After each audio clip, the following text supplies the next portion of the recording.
In the heart of Baltimore, under the cover of night, the delicate balance of power shifted. Unexpectedly, Marcus Johnson, a dedicated city council member, found himself at the mercy of two officers whose authority had turned into abuse.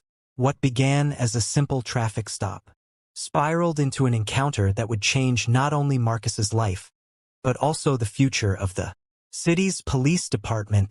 In this narrative, we delve into a night that would ignite the flames of reform, uncovering the truths that lay hidden beneath layers of bureaucracy and tradition.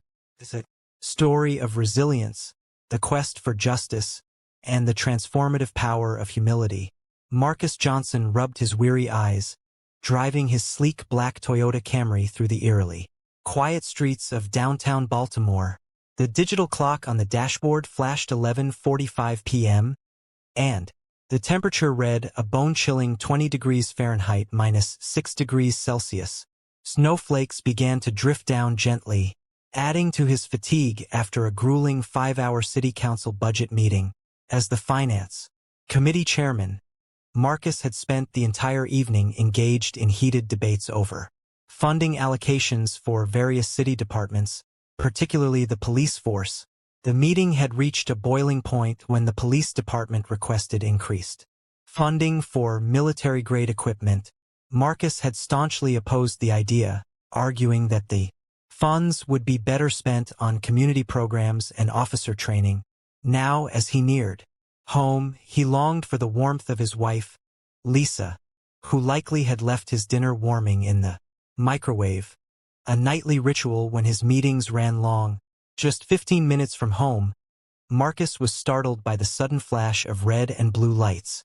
In his rearview mirror, confused but calm, he checked his speedometer. He was driving within the speed limit. He signaled and pulled over, ensuring he stopped beneath a streetlight to enhance visibility. His father, a retired police officer, had instilled in him the importance of following proper procedures during traffic stops. Two officers approached his vehicle, one on each side, their flashlights piercing through the darkness. The officer on the driver's side rapped sharply on the window, even as Marcus was already rolling it down. "License and registration," the officer demanded, his tone harsh and devoid of any greeting. The nameplate read Brady. "Good evening, officer," Marcus replied politely, his voice steady as he reached for his wallet. "May I ask why I'm being stopped?" The partner, whose nameplate read Thompson, shifted closer, his hand resting ominously on his holster, a subtle intimidation tactic that did not go unnoticed. "Your right taillight is out," Brady stated, though Marcus knew this was false. He had just had his car serviced a week prior. "I apologize, but I believe there must be some mistake," Marcus replied calmly. "All my lights were working perfectly." The temperature seemed to drop even further as Officer Brady's demeanor shifted. He straightened, pushing his chest out in a display of authority. "Step out of the vehicle, sir." Marcus felt his heart race but maintained his composure. "Officer, it's freezing outside, and I don't see any reason why I step out of the vehicle." Brady's voice boomed, echoing through the quiet night. Curious, residents began peering out from their windows, recording the unfolding scene. Marcus knew his rights, but the reality of the situation weighed heavily on him. As a city council member, he had heard countless complaints about police misconduct, but experiencing it firsthand felt entirely different. He unbuckled his seatbelt and opened the door, bracing against the cold air that hit him like a shockwave. The bitter wind cut through his suit jacket, and snowflakes began to settle on his shoulders. "Hands where we can see them," Officer Thompson instructed, the flashlight beam following Marcus's every movement. With deliberate movements, Marcus raised his hands, fighting to maintain his dignity in this humiliating situation. "Do you think you know more than a police officer?" Brady asked, circling Marcus like a predator. "You want to argue about your taillight?" Marcus stood still, forcing himself to remain composed. "No, sir. I simply wanted to clarify the misunderstanding." Prove it, Brady said with a smirk, his tone dripping with sarcasm. Drop and give me 20 push-ups right here, right now. Marcus blinked in disbelief. Excuse me? You heard me, Brady replied, his hand casually resting on his taser. 20 push-ups. Consider it a lesson in humility. Unless you prefer we search your vehicle for anything illegal. The threat was clear. Comply or face worse consequences. Marcus glanced at the frozen pavement, then at the officers' badges, memorizing their numbers. I assure you, Officer Brady, I have complete respect for the law, Marcus said, his voice steady. Despite the humiliation. Then drop, Brady commanded, his voice a mixture of authority and mockery. With a deep breath, Marcus lowered himself to the freezing ground, his knees immediately soaking through his suit pants. He began the push-ups, counting aloud as instructed. 1, 2, 3. Each time his chest lowered toward the ground, his tie dragged through the slush, the cold biting into his palms. As he continued, Officer Thompson recorded the humiliating scene on his phone, laughing as he added commentary. This is what happens when people don't respect authority, Thompson said, capturing the moment for posterity. Without warning, Marcus's wallet slipped from his breast pocket, landing on the wet pavement, and flipping open to reveal his City Council Idaho. The dynamic shifted dramatically as Officer Thompson's laughter faded, replaced by a look of surprise. Brady, Thompson said, his voice now serious. You might want to see this. Brady quickly bent down, reading the ID card. Marcus Johnson, City Council member, Chairman of the Police Oversight Committee. The change in the officer's behavior was immediate. Brady hurriedly tried to help Marcus to his feet, his previous arrogance vanishing. Sir, I am so sorry, he stammered. We had no idea who you were. Marcus stood up slowly, brushing off the snow and attempting to regain his dignity. No need for apologies, officers, he said, his voice calm but firm. You both need to prepare detailed reports about this incident. Include everything: why you really pulled me over, why your body cameras were off, and why you thought it appropriate to make a citizen do push-ups in freezing weather during a traffic stop. As he turned to enter his car, he added, and Officer Thompson, I expect the complete undelete video from your phone to be included. With that, Marcus drove away, the warmth of the heater hitting him as he left the officers standing in the snow, their confidence shattered. The events of that night would cascade into a wave of change, marking the beginning of a new chapter for the Baltimore Police Department. Marcus Johnson's experience, though humbling, would serve as the catalyst for reform, proving that sometimes the most powerful lessons emerge from the most unexpected encounters. In the weeks and months that followed, the city would witness an evolution, one that prioritized accountability and community trust. And as Marcus drove past the site of his humiliation, he felt a sense of hope. The journey had just begun, and the echoes of his experience would resonate in the hearts of many, reminding them that change often starts with a single act of courage. The snow continued to fall softly as Marcus navigated through the now familiar streets of Baltimore. The memory of the traffic stop etched into his mind. He felt a mix of anger and determination simmering within him, a desire to take action not just for himself, but for the countless individuals who had faced similar situations, often without the resources or platform to advocate for change. As he pulled into his driveway, Marcus took a moment to collect his thoughts. The warmth of home enveloped him as he stepped inside, greeted by the inviting aroma of his wife's homemade vegetable soup simmering on the stove. Lisa looked up, her brow furrowed with concern. Marcus, you're late. What happened? She asked, her eyes scanning his face for any signs of distress. With a weary smile, he replied, Oh, just a little traffic stop. You know how it goes.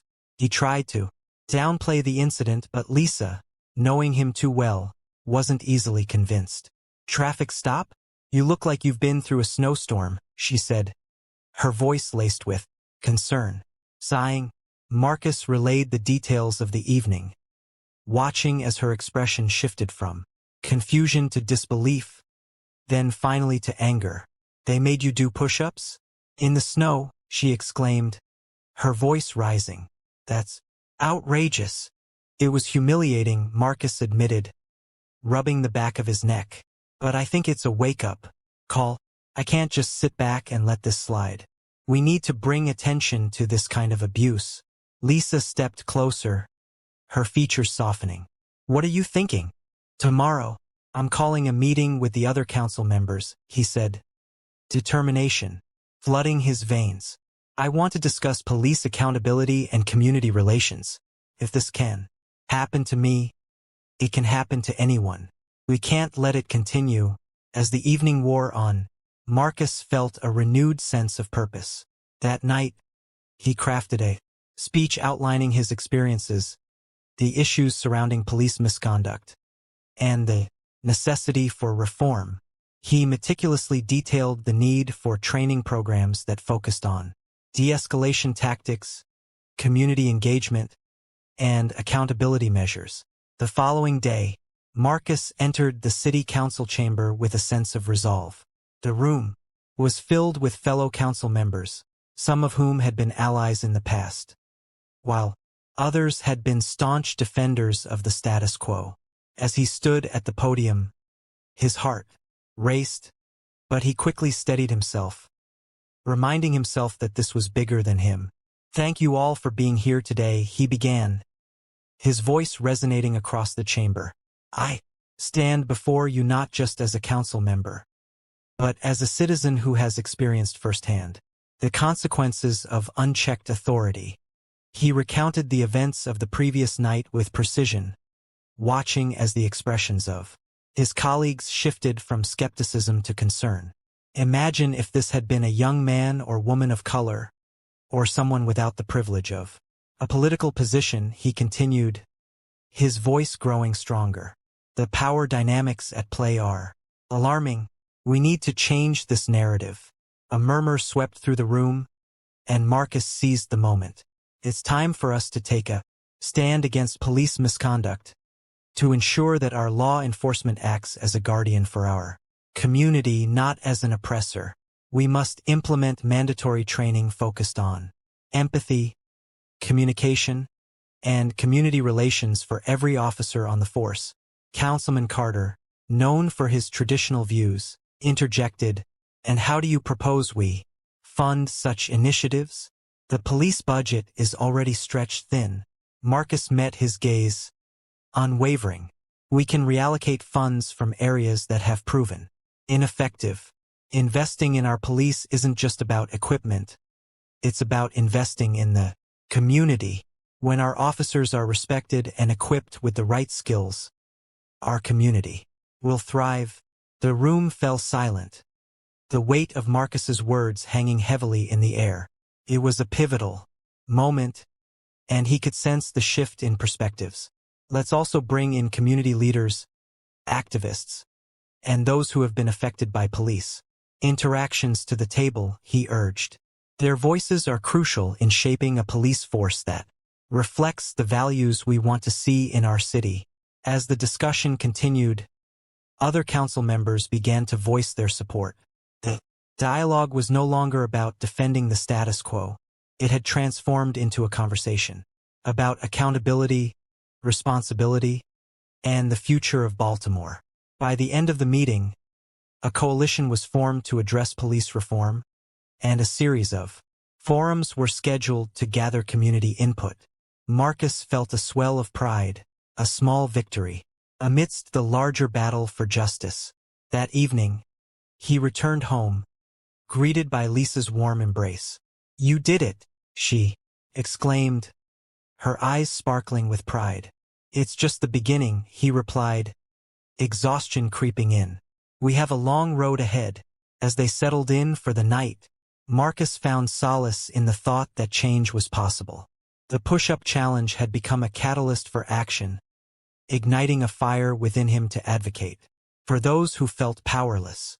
The snowfall outside continued, blanketing the city in a serene white, a stark contrast to the tumultuous events that had unfolded. In that moment, Marcus realized that transformation often begins with a single encounter, a moment of humility that compels one to rise and fight for justice. As the days turned into weeks, the coalition began to meet regularly, and the momentum for change grew.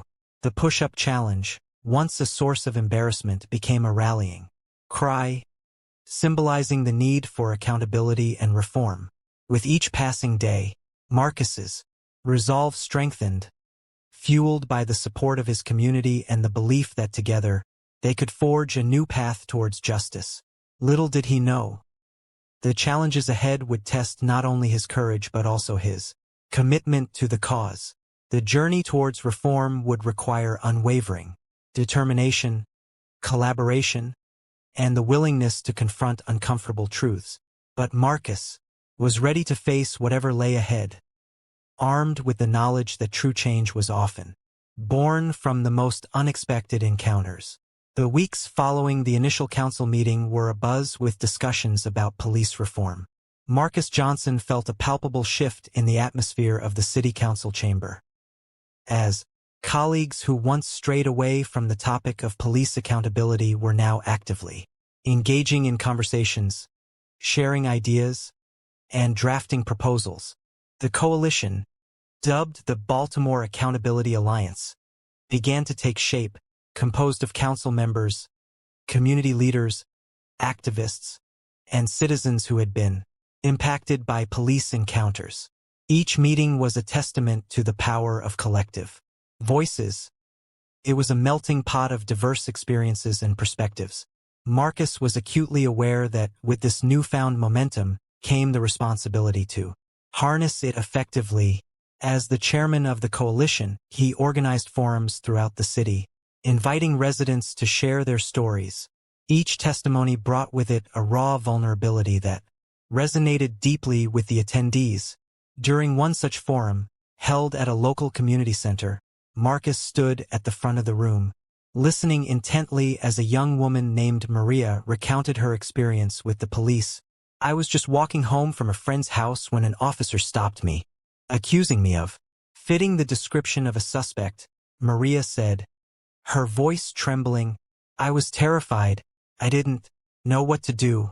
They searched my bag, and when they found nothing, they just let me go. No apologies, no acknowledgement of the fear they instilled in me." Marcus watched as Maria's hands shook, tears welling in her eyes. The room was silent, the weight of her words hanging in the air like a thick fog. "Thank you for sharing your story, Maria," he said gently, stepping closer to her. "Your experience is valid, and it's exactly why we're here. We need to ensure that our police force respects our community and understands the impact of their actions." After the forum, Marcus and the coalition began to draft a comprehensive report outlining their findings. They proposed a series of reforms, including mandatory sensitivity training for officers, increased community engagement initiatives, and the establishment of an independent oversight committee to address complaints against police misconduct. As they prepared to present their findings to the city council, Marcus felt the weight of responsibility on his shoulders. He understood that the path toward reform was fraught with challenges. Not everyone was on board with the idea of change, especially those within the police department who had grown accustomed to operating without scrutiny. In a bid to bridge the gap between the community and law enforcement, Marcus reached out to Police Chief Anderson, a figure known for his commitment to community policing. He requested a meeting to discuss the findings of the coalition and the proposed reforms. The meeting took place in the chief's office, a space adorned with commendations and framed photographs of community events. Chief Anderson greeted Marcus with a firm handshake, his demeanor professional yet approachable. "Marcus, I appreciate you coming in," he said, gesturing for him to take a seat. "I've been following the discussions about reform closely. It's clear that there are issues we need to address as a department." "Thank you, Chief," Marcus replied, settling into the chair across from him. I believe there's an opportunity for us to work together to build trust within the community. The residents want to feel safe, and we need to ensure that our officers are equipped to meet those needs. Anderson nodded, his expression serious. I understand the concerns. The department has faced its share of scrutiny, and I'm committed to improving our relationship with the community. But I need to know that the council is willing to support the necessary changes. Absolutely, Marcus affirmed. We're prepared to allocate funds for training and community outreach programs, but we need your leadership to make this a reality. It's a partnership. We can't do it alone. The conversation continued, delving into the specifics of the proposed reforms. Chief Anderson listened intently, occasionally making notes. Marcus could sense the tension in the room. The chief was caught between his loyalty to the department and the growing pressure for accountability from the community. As the meeting drew to a close, Chief Anderson leaned back in his chair, his gaze fixed on Marcus. I appreciate your willingness to engage in this dialogue. It's not always easy to confront these issues, but if we're going to make real change, we need to be honest about the challenges we face. Marcus felt a glimmer of hope. I believe we can create a framework for accountability that benefits both the community and the officers. Let's work together to rebuild trust, one step at a time. With a firm handshake, they parted ways, both aware that a significant shift was in the air. Days later, the coalition gathered in the city council chamber once more to present their findings. A sense of anticipation filled the room as residents, activists, and council members took their seats, eager to witness this pivotal moment. Marcus stood at the podium, flanked by community leaders and activists who had bravely shared their stories. The energy in the room was electric, a palpable mix of hope and apprehension. Today we stand united, Marcus began, his voice steady. We are here to address the urgent need for police reform in our city. The testimonies we've gathered highlight the real experiences of our residents, experiences that demand our attention and action. He presented the coalition's report, detailing each proposed reform with clarity and conviction. We propose a comprehensive approach that includes community engagement, sensitivity, training for officers, and the establishment of an independent oversight committee. These measures are designed to foster accountability and build trust between the police and the community. As he spoke, he could see nods of agreement from some council members, while others sat with crossed arms, skepticism etched across their faces. Marcus pressed on, undeterred. This is not just about policing. It's about the soul of our community. It's about ensuring that every citizen can walk the streets without fear of harassment or abuse. It's about creating a Baltimore where we all feel safe and respected. The response was mixed, but as he concluded, a wave of applause erupted from the audience, a testament to the support garnered from the community. Councilman Carter stood up, a look of contemplation on his face. I must admit, Marcus, I was initially skeptical about this initiative. However, after hearing the testimonies and seeing the support from the community, I believe it's time we take a hard look at our policies. I'm willing to support this reform. The chamber buzzed with murmurs of agreement, and Marcus felt a surge of relief. The tide was turning. As the meeting adjourned, Marcus couldn't shake the feeling that they had crossed a critical threshold.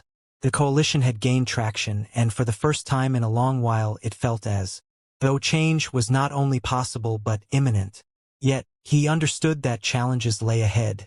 The inherent resistance to change within the police department and the lingering doubts among some council members would require ongoing dialogue and collaboration. Together, they had set in motion a series of conversations that could reshape the landscape of law enforcement in Baltimore. But the journey was far from over. Marcus was prepared for the battles ahead, fueled by the knowledge that every voice mattered and every story shared would continue to resonate in the pursuit of justice. As he stepped out of the council chamber, he felt the crisp air fill his lungs, invigorating him. The city was alive with possibility, and he was ready to embrace the challenges that awaited, determined to be a catalyst for change. The day after the council meeting, Marcus received an urgent call from the mayor's office. "We need to convene an emergency meeting," the mayor's assistant said, her voice strained with urgency. "There are concerns from the police union about the proposed reforms, and tensions are rising in the community." Marcus arrived at City Hall to find a room packed with council members, police representatives, and community activists, all buzzing with anxiety. The atmosphere was thick with apprehension. As the police union president, a burly man named Officer Williams, stood at the front, arms crossed defiantly. "Let's be clear," Williams began, his voice booming. "We support community engagement. But this proposal undermines our authority. It's not just about accountability. It's about safety for our officers." Marcus took a deep breath, feeling the weight of the room's scrutiny. "But it's also about the safety of our community. We can't turn a blind eye to the issues that have been raised. We need reform to protect everyone, officers and citizens alike." The meeting devolved into a heated exchange. Voices rising, accusations flying. It became clear that both sides were entrenched in their positions. As the chaos unfolded, Marcus realized that he had to steer the conversation back to a constructive dialogue. "Let's focus on solutions," Marcus proposed, raising his hand for silence.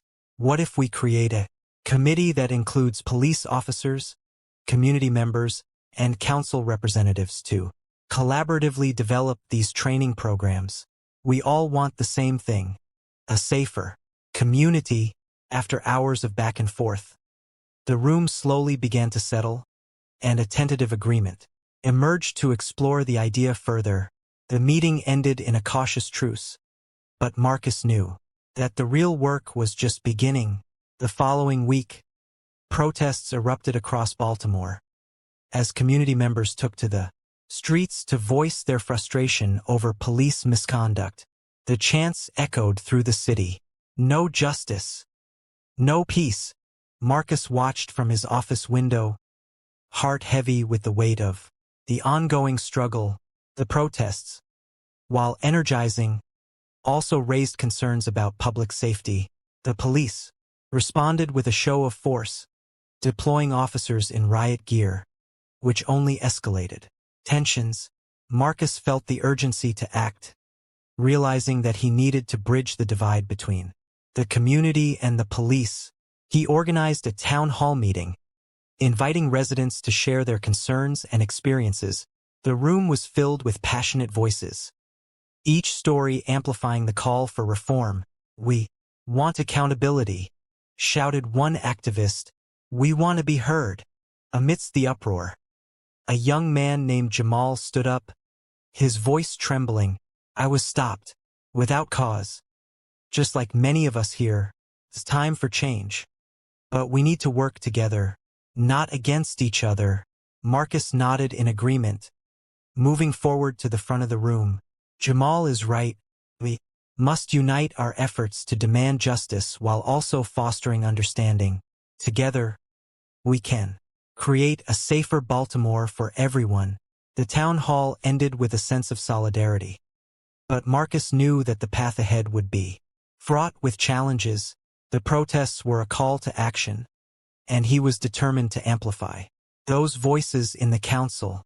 With the coalition's momentum growing, Marcus and the Baltimore Accountability Alliance began drafting a detailed reform proposal. They sought input from community leaders, police officers, and citizens, striving to create a comprehensive plan that addressed the multifaceted issues at hand. The proposal included initiatives for implicit bias training, community policing strategies, and the establishment of an independent review board for police misconduct. As they gathered feedback, it became clear that there was a significant demand for change. However, not everyone was supportive. During a heated city council session, Marcus faced opposition from several council members who were hesitant to allocate funds for the reforms. "We don't have the budget for these programs," one member argued. "We can't divert funds from the police department." Marcus stood firm, countering, "Investing in our community and police is not a cost. It's an investment in our future. When trust is built, when training is prioritized, we all benefit." "Let's be clear," Williams began, his voice booming. "We support community engagement. But this proposal undermines our authority. It's not just about accountability. It's about safety for our officers." Marcus took a deep breath, feeling the weight of the room's scrutiny. "But it's also about the safety of our community. We can't turn a blind eye to the issues that have been raised. We need reform to protect everyone, officers and citizens alike." The meeting devolved into a heated exchange. Voices rising, accusations flying. It became clear that both sides were entrenched in their positions. As the chaos unfolded, Marcus realized that he had to steer the conversation back to a constructive dialogue. "Let's focus on solutions," Marcus proposed, raising his hand for silence. "What if we create a committee that includes police officers, community members, and council representatives to collaboratively develop these training programs? We all want the same thing, a safer community." After hours of back and forth, the room slowly began to settle, and a tentative agreement emerged to explore the idea further. The meeting ended in a cautious truce, but Marcus knew that the real work was just beginning. The following week, protests erupted across Baltimore as community members took to the streets to voice their frustration over police misconduct. The chants echoed through the city. "No justice, no peace." Marcus watched from his office window, heart heavy with the weight of the ongoing struggle. The protests, while energizing, also raised concerns about public safety. The police responded with a show of force, deploying officers in riot gear, which only escalated tensions. Marcus felt the urgency to act, realizing that he needed to bridge the divide between the community and the police. He organized a town hall meeting, inviting residents to share their concerns and experiences. The room was filled with passionate voices, each story amplifying the call for reform. "We want accountability," shouted one activist. "We want to be heard." Amidst the uproar, a young man named Jamal stood up, his voice trembling. "I was stopped, without cause. Just like many of us here, it's time for change. But we need to work together, not against each other." Marcus nodded in agreement, moving forward to the front of the room. "Jamal is right. We must unite our efforts to demand justice while also fostering understanding. Together, we can create a safer Baltimore for everyone." The town hall ended with a sense of solidarity. But Marcus knew that the path ahead would be fraught with challenges. The protests were a call to action, and he was determined to amplify those voices in the council. With the coalition's momentum growing, Marcus and the Baltimore Accountability Alliance began drafting a detailed reform proposal. They sought input from community leaders, police officers, and citizens, striving to create a comprehensive plan that addressed the multifaceted issues at hand. The proposal included initiatives for implicit bias training, community policing strategies, and the establishment of an independent review board for police misconduct. As they gathered feedback, it became clear that there was a significant demand for change. However, not everyone was supportive. During a heated city council session, Marcus faced opposition from several council members who were hesitant to allocate funds for the reforms. "We don't have the budget for these programs," one member argued. "We can't divert funds from the police department." Marcus stood firm, countering, "Investing in our community and police is not a cost. It's an investment in our future, when trust is built, when training is prioritized, we all benefit.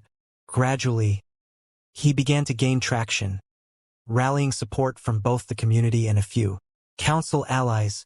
The turning point came when the mayor publicly endorsed the proposal, declaring, "We must hold ourselves accountable to our citizens. The time for change is now." With renewed energy, the coalition pushed forward, beginning to implement some of the proposed reforms. Marcus felt a surge of hope. They were on the brink of something transformative.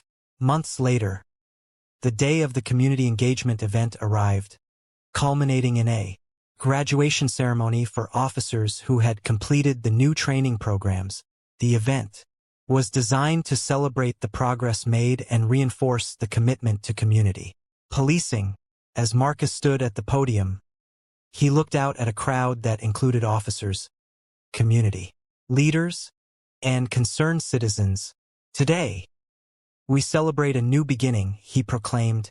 "These officers have taken a significant step toward bridging the gap between law enforcement and the community."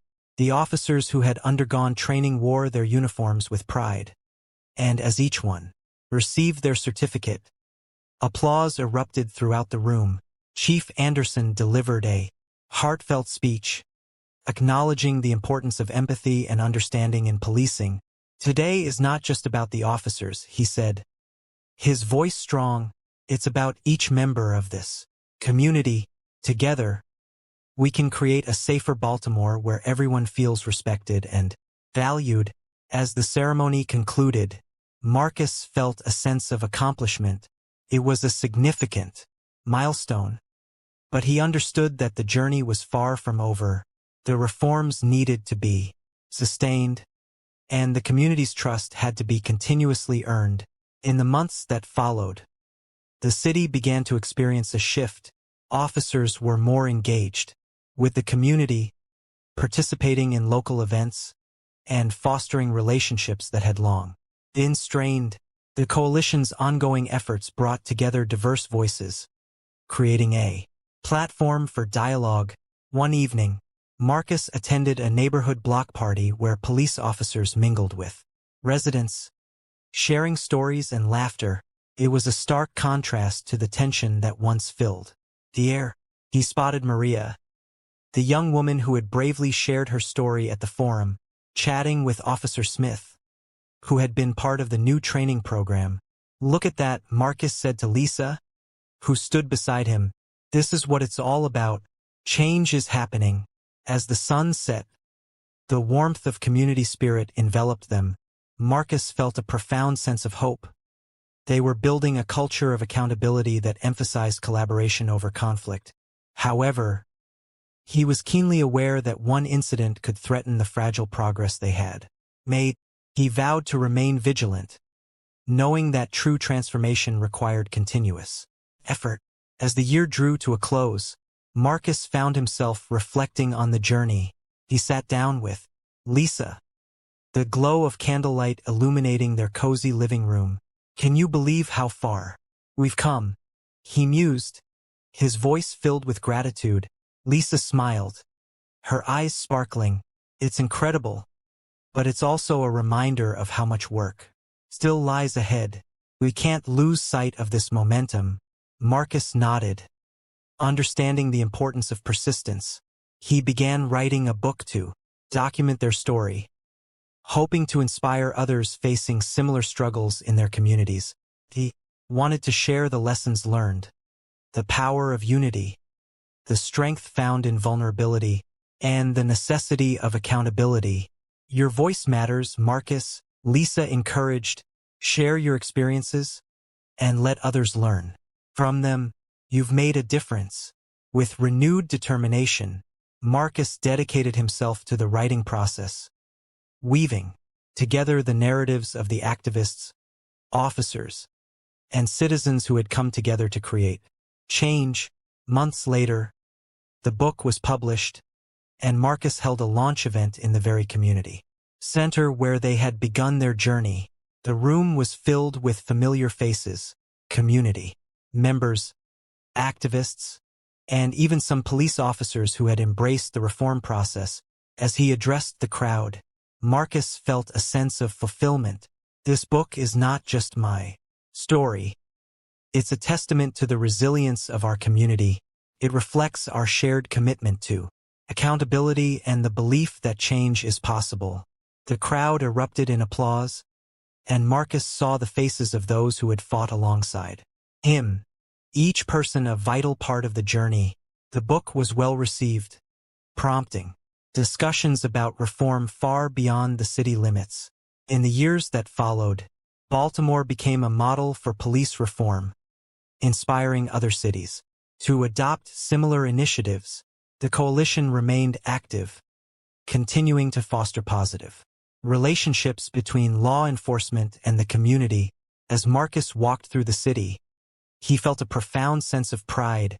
They had not only transformed the relationship between the police and the community but had also planted the seeds of hope and accountability for future generations. In the end, it was clear the legacy of accountability would endure, a beacon of hope for those who believed in the power of change. Marcus Johnson had started with a single encounter, but through perseverance and unity, he had ignited a movement that would resonate for years to come. The journey of reform in Baltimore was marked by challenges, triumphs, and the unwavering spirit of a community determined to create a safer, more equitable environment. The story of Marcus Johnson serves as a reminder that while the road to justice may be long, it is not impossible. Change begins with courage, and when individuals come together with purpose, they can transform their world for the better.